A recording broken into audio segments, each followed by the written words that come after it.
Assalamualaikum warahmatullahi wabarakatuh. Perkenalkan, nama saya Aulia Arkan Ismail Nugroho dengan NIM 8111421669. Pada presentasi kali ini, saya akan menjelaskan terkait salah satu cabang dari hukum internasional, yaitu hukum humaniter, dengan topik mengenai preemptive strike atau serangan pendahuluan. Dalam presentasi kali ini, saya akan menjelaskan mengenai apa itu preemptive strike, preemptive strike menurut Piagam PBB dan juga hukum humaniter, kasus-kasusnya preemptive strike seperti apa, serta dampak yang ditimbulkan.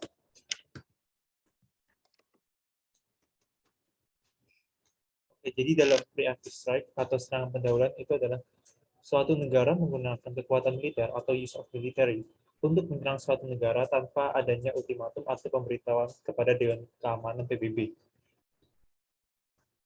Jadi di preemptive strike ini mereka secara kasarnya mereka melakukan serangan dadakan kepada suatu negara yang akibat dari serangannya itu negara yang diserang tidak ada persiapan untuk melawan kekuatan militer dari negara tersebut. Lalu bagaimana preemptive strike menurut Piagam PBB 1945?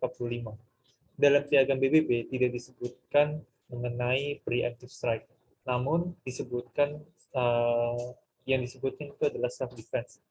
Apa itu self defense? Self defense sendiri itu disebutkan dalam pasal 51, yang mana tidak ada suatu ketentuan dalam piagam ini yang boleh merugikan hak perseorangan atau bersama untuk membela diri apabila suatu serangan bersenjata terjadi terhadap suatu anggota perserikatan bangsa-bangsa sampai Dewan Keamanan mengambil tindakan-tindakan yang diperlukan untuk memelihara perdamaian serta keamanan internasional.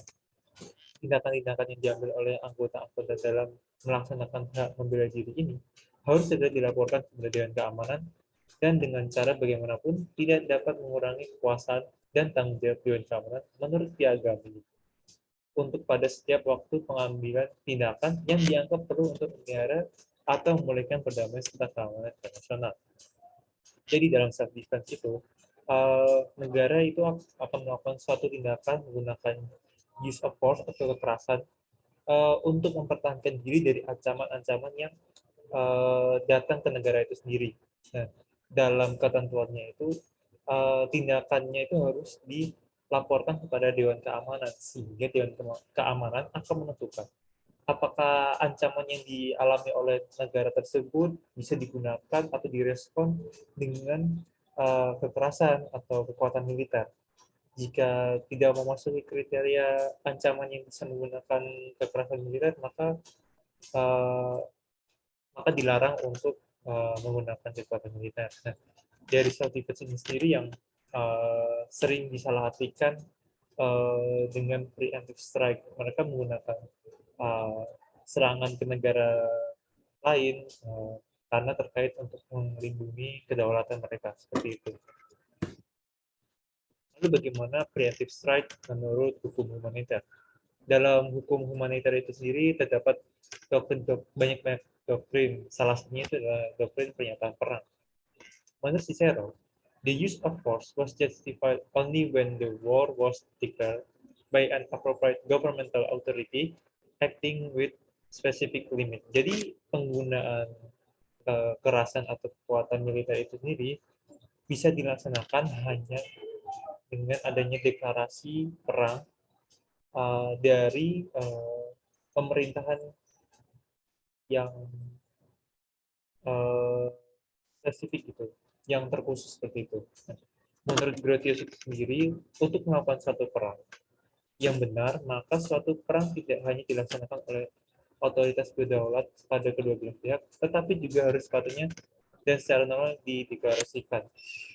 Nah, bagaimana dengan preemptive strike itu sendiri? Nah, dalam hukum humaniter, preemptive strike itu merupakan pelanggaran terhadap doktrin pernyataan perang karena tidak adanya pernyataan mengenai penyerangan sehingga negara yang diserang tidak dapat persiapan diri untuk menghadapi perang.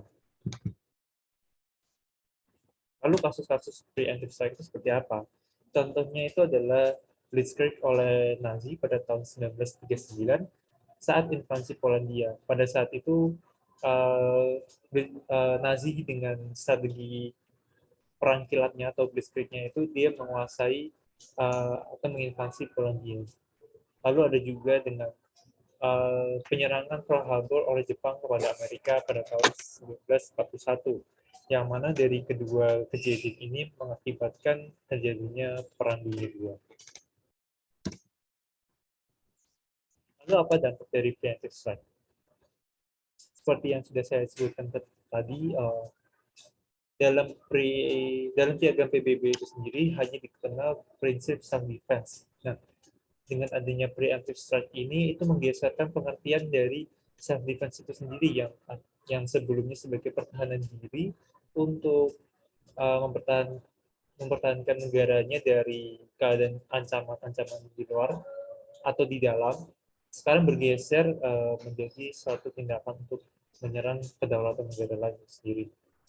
Lalu adanya pelanggaran atas prinsip non-intervensi, di mana preemptive strike tidak menghormati suatu negara yang memiliki integritas atas keutuhan wilayah suatu negara. Lalu ada juga dampaknya yaitu terjadi pelanggaran hukum humaniter internasional mengenai Declaration of War. Lalu pelanggaran atas pasal 2 ayat 4 Piagam PBB mengenai pelarangan penggunaan kekerasan atau non-use of force. Baik, terima kasih. Berikut adalah presentasi yang bisa saya sampaikan. Sekian dari saya, terima kasih.